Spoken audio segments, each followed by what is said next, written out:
3, 2, 1. Hai my dearisti, ketemu lagi. Jangan lupa subscribe, like, dan lonceng. Thank you.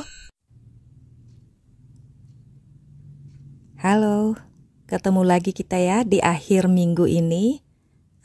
Malam minggu ya. Malam minggunya, weekendnya dilewati dengan happy. Yang penting semuanya sehat. Terima kasih ya untuk selalu hadir, selalu support, selalu mendengarkan di channel ini. Tapi minta ampun ya. Saya sampai ngakak-ngakak tuh request lagu-lagunya. Ini kan channel novel ya, cerita, cerpen. Tapi kok yang rame di obrolan, di komentar itu malah request lagu-lagu. Ada lagu dangdut, lagu koplo gitu kan ya. Aduh. Padahal ada selingan lagu itu untuk memberikan ciri khas saya, biar beda dari yang lain. Udah gitu juga kesenangan saya dan menandakan bahwa ini karya saya, original saya. Aduh, bikin ngakak deh, keluar dari jalur ya. By the way, anyway, Basway, terima kasih. Muah, kita mulai ya. Sekarang part ke-14 dari aku si pelakor. Sarah tersenyum karena gelarnya semakin banyak. Wanita murahan, pengganggu suami orang, dan Sarah menyimpan nomor-nomor dari pesan-pesan kasar itu. Bukan untuk mencari tahu, hanya supaya tahu kalau nomor tersebut menelpon atau mengirim pesan lagi. Sarah sudah sangat terbiasa dengan situasi begini saat dia masih dengan mantan suaminya dulu. Perselingkuhan mantan suaminya yang berkepanjangan membuat Sarah menjadi ahli dalam menghadapi gangguan-gangguan begini. Dan benar dugaan Sarah, pesan-pesan kasar itu bukan cuma sekali, tapi seperti tidak berhenti dengan menggunakan beberapa nomor yang berbeda. Sarah juga yakin kalau pengirim pesan itu hanya satu orang saja dengan menggunakan nomor yang beda. Walau Sarah membaca pesan-pesan tersebut, tapi dia tidak berniat ingin merespon apalagi membalas. Sarah hanya membiarkannya saja. Sarah justru merasa kasihan sekali pada orang itu karena susah-susah untuk membeli nomor baru. Sarah yakin si pengirim pesan ini dari kotanya. Itu artinya orang itu harus mengeluarkan uang yang cukup lumayan untuk membeli nomor-nomor itu. Karena di kota kecilnya itu, nomor-nomor perdana lumayan mahal. Belum lagi uang untuk membeli pulsa. Dan terlepas dari semua itu, yang pasti hidup orang itu tidak tenang. Tidak bahagia. Mengotori pikirannya, mengotori hatinya, mengotori hari-harinya dengan amarah pada Sarah. Membuang-buang waktu percuma.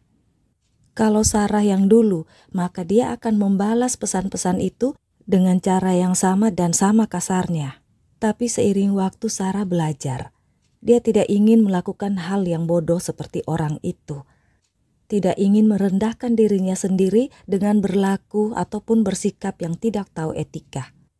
Bagi Sarah, yang penting selama Sarah merasa benar, maka Sarah tidak akan pernah takut menghadapi siapapun orang yang menerornya itu. Berhari-hari pesan makian itu meneror Sarah. Tapi Sarah tetap tenang. Nanti juga ada saatnya mungkin dia habis pulsa, habis tenaga, habis uang, dia akan berhenti sendiri. Yang sedikit mengganggu Sarah itu hanya seandainya ada klien baru yang menelpon Sarah dengan menggunakan nomor yang tentu saja tidak ada nama, Sarah mungkin tidak akan mengangkatnya karena mengira itu si peneror. Ini gara-gara Rio nih. Si Rio emang selalu bikin susah, gerutu Sarah. Tidak ada kabar sedikit pun dari si Rio buaya itu. Apa dia baik-baik saja? Rio itu ringkih, dari dulu sering sakit. Apalagi kalau benar dia bekerja sebagai sopir, pasti itu melelahkan. Si buaya itu sopir apa? Di mana? Bagi Sarah setiap pekerjaan tidak ada yang rendah, tidak ada yang mudah. Selalu ada resiko masing-masing. Tapi kenapa Rio jadi sopir? Kan dia punya gelar sarjana yang memungkinkan dia bisa mendapatkan kerja di kantor, di staf, ya kerja yang sesuai dengan pendidikan dia. Lalu kira-kira apa ya yang membuat Rio berpisah dari Vita istrinya? Ternyata banyak hal yang tidak diketahui Sarah tentang Rio. "Ma, ada tamu tuh di depan," kata Brian anak Sarah. Sarah lalu ke depan melihat siapa tamunya. Ternyata seorang perempuan dengan penampilan sederhana. Mungkin calon klien baru, pikir Sarah. "Ibu Sarah?" tanya wanita itu menatap Sarah tidak ramah. Hati Sarah merasakan firasat yang tidak baik. "Iya, ada perlu apa ya?" tanya Sarah tetap ramah tapi hati-hati.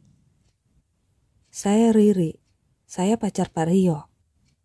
Ups, sepersekian detik Sarah terdiam sebelum bisa menguasai dirinya lagi. Rasa terkejut Sarah tidak menghilangkan logikanya. "Oh ya, silakan duduk." Sarah mempersilahkan wanita yang bernama Riri itu untuk duduk, tapi hanya di teras rumah, tidak masuk dalam rumah. "Pacarnya Rio ya? Terus apa yang bisa saya bantu?" tanya Sarah tanpa beban. Terlihat Riri agak keki, mungkin tidak menyangka, tidak mengira sambutan Sarah yang biasa, tidak terpengaruh apalagi emosi. "Iya, saya..." Riri terbata-bata. "Oke, to the point aja, karena saya sibuk." "Namanya Riri kan? Riri datang ke saya tujuannya apa?" tanya Sarah tegas. Ibu apanya Pak Rio?" tanya Riri pelan. "Ini Rio yang mana ya?"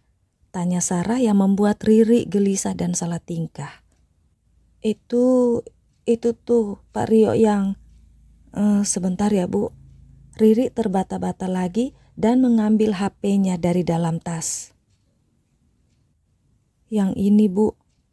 Riri menunjukkan satu foto. Sarah melihatnya. Benar, itu Rio. Tapi foto bisa diambil di mana saja kan? "Iya, saya kenal Rio yang ini." "Lalu?" tanya Sarah. Riri terdiam meremas-remas jari-jarinya. "Riri bilang tadi Riri pacarnya Rio. Jadi bisa cerita kenalnya di mana, ketemu di mana, dan lain-lain, sampai menjadi pacar." Sarah menatap Riri. Walau Sarah bersikap tenang, tapi hatinya seperti merasa wanita di depannya ini tidak bohong. "Saya bertemu Pak Rio di Makassar, Bu. Saya kerja di sana 2 tahun lebih. Waktu itu saya kerja di konter handphone. Saat itu handphone Pak Rio bermasalah. Begitu Bu saya bertemu dengan Pak Rio." Cerita Riri dengan suara pelan dan agak terputus-putus seperti takut. "Teruskan," kata Sarah. "Pak Rio meminta nomor handphone saya Bu. Setelah handphone Pak Rio udah bener, Pak Rio sering menghubungi saya untuk beli pulsa atau paket data. Bayarnya awalnya ditransfer Bu, berikutnya udah langsung ke saya. Gitu deh Bu, setelah itu Pak Rio sering ngajak saya makan terus nonton bioskop." "Itu kapan?" tanya Sarah. Hampir 2 tahun lalu Bu," jawab Riri. "Itu sudah lama, kenapa baru sekarang mencari Rio? Dan kenapa mencari ke saya?" tanya Sarah. "Waktu itu Pak Rio susah dihubungi. Saya cari-cari tapi tidak bisa ketemu. Katanya Pak Rio sudah kembali ke Manado," ujar Riri. Matanya berkaca-kaca. "Lalu kenapa mencari Rio?" selidik Sarah tak ingin bertele-tele. "Karena saya hamil." Suara Riri sangat pelan tapi sangat mengejutkan Sarah. "Hamil? Berapa lama berhubungan dengan Rio?" "Waktu ketemu pertama itu cuma 1 minggu Bu. Tapi 2 bulan kemudian Pak Rio datang lagi. Katanya ada kerjaan. Saya bersama Pak Rio sebulan lebih," jawab Riri. "Apa Rio tahu kamu hamil?" tanya Sarah. Riri menggeleng. Saya nggak tahu, Bu. Setelah Pak Rio pergi, baru saya tahu saya hamil. Saya telepon Pak Rio tapi tidak bisa lagi. Saya juga kirim pesan kalau saya hamil. Tapi nggak ada balasan dari Rio. Nggak ada telepon atau pesan? Tanya Sarah lagi. Riri mengangguk. Lalu dari mana kamu tahu saya, alamat saya? Tanya Sarah lagi. Di FB, Bu. Waktu bersama Pak Rio, diam-diam saya membuka handphone Pak Rio. Saya melihat banyak foto-foto ibu di handphone Pak Rio. Ada nama ibu juga, jadi saya cari ibu di FB. Saya berteman dengan ibu di FB. Belum lama ini saya melihat foto ibu dengan Pak Rio. Jadi saya mencari ibu dari nama rias pengantin ibu. Jelas Riri panjang lebar. Apa ada bukti lain kamu dengan Rio? Tanya Sarah lagi. Ada, Bu. Ada foto saya dengan Pak Rio. Ada juga chat dan pesan-pesan saya dengan Pak Rio. Riri lalu menunjukkan apa yang diucapkannya. Dan itu bukti yang sangat konkret. Foto Rio dan Riri berpelukan di tempat tidur dengan baju yang minim. Bahkan Riri hanya dengan bra. Juga ada chat dan pesan-pesan mereka berdua. Ah, si playboy Rio. Sarah kesel dan merasa marah. Tadi Riri bilang hamil. Lalu suara Sarah menggantung. Bukan hal yang mustahil kalau anak Rio ada di mana-mana. Karena saya tidak bisa menemukan Pak Rio, jadinya saya gugurin, Bu. Air mata Riri akhirnya jatuh juga. Sarah masuk ke dalam, mengambil air minum dan memberikannya pada Riri. Sekarang ini, Riri tinggal di mana? Kerja? Tanya Sarah. Waktu saya tahu saya hamil dan Pak Rio tidak bisa saya hubungi, saya pulang kampung, Bu. Di Jawa. Bapak saya marah dan mengusir saya. Saya bingung, jadi saya gugurin. Sekarang saya kerja di swalayan di Bandung. Riri mencari Rio untuk apa? Tanya Sarah seperti orang yang tidak punya hati. Saya ingin dia bertanggung jawab, itu janjinya, jawab Riri. Walau suaranya pelan, tapi penuh amarah. Ibu, istrinya? Tanya Riri. Saya minta nomor telepon kamu. Nanti saya hubungi kamu kalau saya sudah berbicara dengan Rio. Kata Sarah tanpa menjawab pertanyaan Riri. Riri mengangguk dan memberi nomor teleponnya. Saya juga minta foto kalian berdua itu ya, dan bukti chatnya. Kata Sarah lagi. Riri mengikuti semua permintaan Sarah. Sebelum Riri pergi, Sarah memberikannya uang untuk ongkos transport. Riri menolak, tapi akhirnya menerimanya. Setelah Riri pergi, Sarah menelpon Rio. Aktif, tapi tidak diangkat. Sarah jadi emosi. Apalagi dalam keadaan begitu, pesan-pesan kasar memaki Sarah masih masuk terus. Sarah berpikir, bagaimana caranya bisa berbicara dengan Rio dan membatalkan kesepakatan mereka.